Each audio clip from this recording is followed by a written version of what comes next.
بسم الله الرحمن الرحيم والصلاة والسلام على رسول الله وبعد السلام عليكم ورحمة الله. وعليكم السلام ورحمة الله. نعم. مقدمة. مقدمة ọ̀rọ̀ tìsíwájú ẹ lè pè ní muqaddima ẹ lè ní muqaddima ọ̀rọ̀ tí ó jẹ́ títí ọ̀rọ̀ tó tìsíwájú a sì lè ní muqaddama ọ̀rọ̀ tí wọ́n tìsíwájú tẹ̀lẹ́gẹ́dùá yóò kàn jẹ́ kíni ismul fa'il àti ismul maf'ul ni tẹ̀lẹ́gẹ́dùá kò sí ìtẹ̀lù tí ò lọ méjèèjì anyone ò lọ méjèèjì. Naam. Innal hamdalillah. Bàbá ní gbogbo ọpẹ́ thabitun lillah taqdir rẹ̀ nìyẹn thabitun Lillah. mustaqirrun kainun lillah bẹ́ẹ̀ sì ṣe taqdir rẹ̀ nìyẹn mazhaba àwọn basari lélẹ̀ tí n bá gbàgbé mazhaba àwọn basra lélẹ̀ tí n bá gbàgbé tẹ̀lẹ́gẹ́dùá pé wọ́n ní taqdir kan bẹ̀ láàrin mazuf kan bẹ́ẹ̀ bẹ́ẹ̀ tẹ̀lẹ́gẹ́dùá wọ́n ní kíni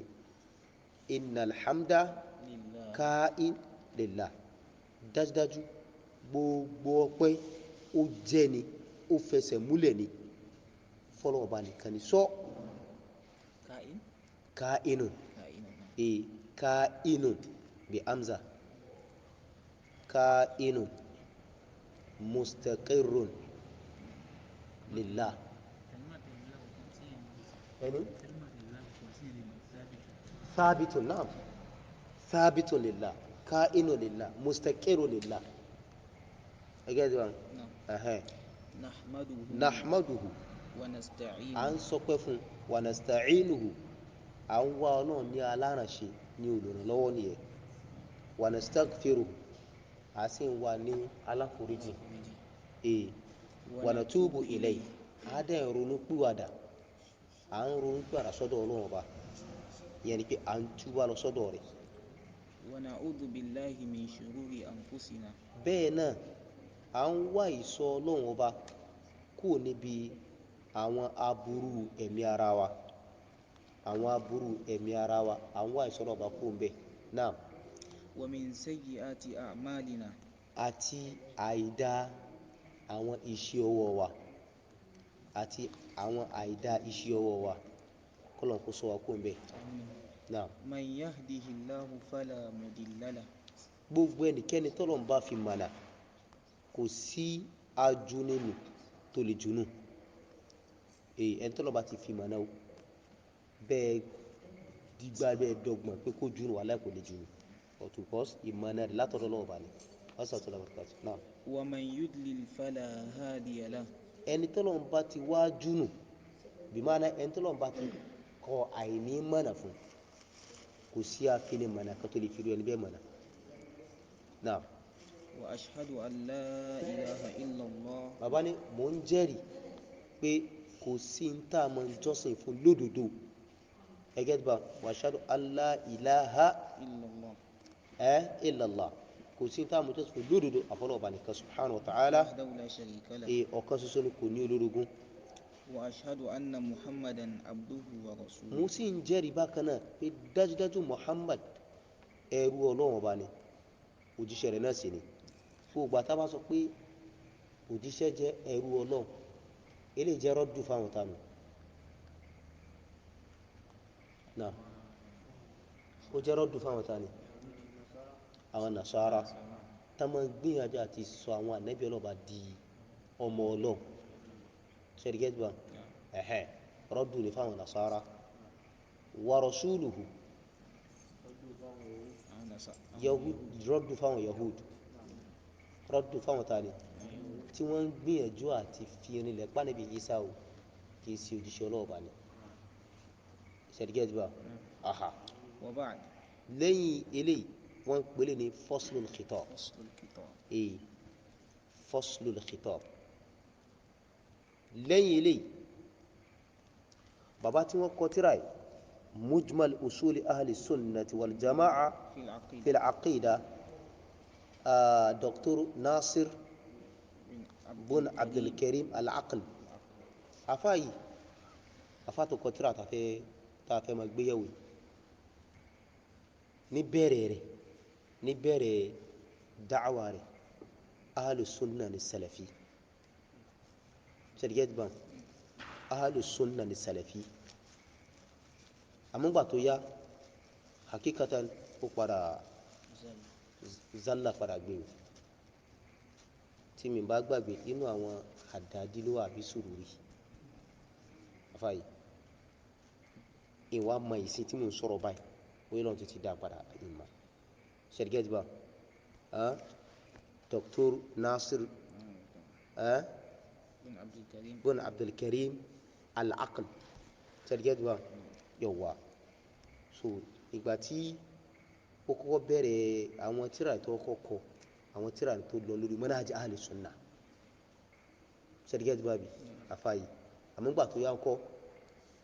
ó padà zalla padà gbé gaskiya ṣẹ̀dígẹ́tì bábí aha هذه نبذة في أصول so la kema tírà ní tenka والجماعة في العقيدة ṣẹ̀dígẹ́tì bá kema tírà ní tenka ní bẹ̀rẹ̀ rẹ̀ ló ní ló dáwà salafiya alal jadda àmọ́ ó padà ní zalla ṣẹ̀dígẹ́tì bábí so now هذه نبذة في أصول أهل السنة والجماعة في tó العقيدة bàbá ní eléyìí ní ìpín kan eléyìí ní ìyóndòrò kan àbíkẹ́ ní pàtì kan ẹgẹ́ tí wà fi usuli ahli sunnati wal jama'a tí ó ma kọ́ wa nípa ìpínlẹ̀ أهل السنة ahli sunna wal jama'a fil aqida níbi aqida kí ni ìpínlẹ̀ wọn kí ni usulu ahli sunna níbi aqida kí ni usulu wọn kí ni gbòǹgbò wọn kí ni foundation tí wọ́n dúró lórí níbi aqida تم إعدادها ونشرها ونشرها تم إعدادها ونشرها استجابة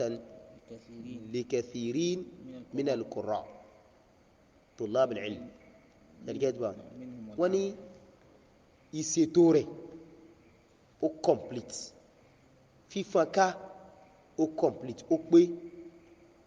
lójú ọ̀nà ìjẹ́pé ọ̀pọ̀ àwọn olùkàwé tàbí àwọn olùkàtírà àwọn qurra ṣẹ̀dígẹ́tì bá ìmá qurra'ul Qur'an àwọn ṣẹ̀dígẹ́tì bá bí àwọn tó jẹ́ tullabul ilm àwọn tán lójú nínú ma منهم والعامة ẹgẹ́tì bá so mo jẹ́ pé wọ́n ni minhum inú àwọn tullabul ilm minhum wal 'amma inú àwọn tó jẹ́ àwọn ọmọ akẹ́kọ̀ọ́ tó jẹ́ tullabul ilm àtàwọn tó jẹ́ al-awam gan ṣẹ̀dígẹ́tì bá fi kíni fi darurati 'ard usuli aqidati salaf wa qawa'idiha nípa ìjẹ́ dandan pé kò sí tàbí ṣùgbọ́n ká mú wá ká yọrí rẹ̀ wá 'ard usul ká yọrí àwọn ìpínlẹ̀ aqida salaf àti àwọn òpó àwọn òfin wọn ká gbé wá mo jẹ́ pé wọn lórí bẹ́ẹ̀ wọ́n béèrè ní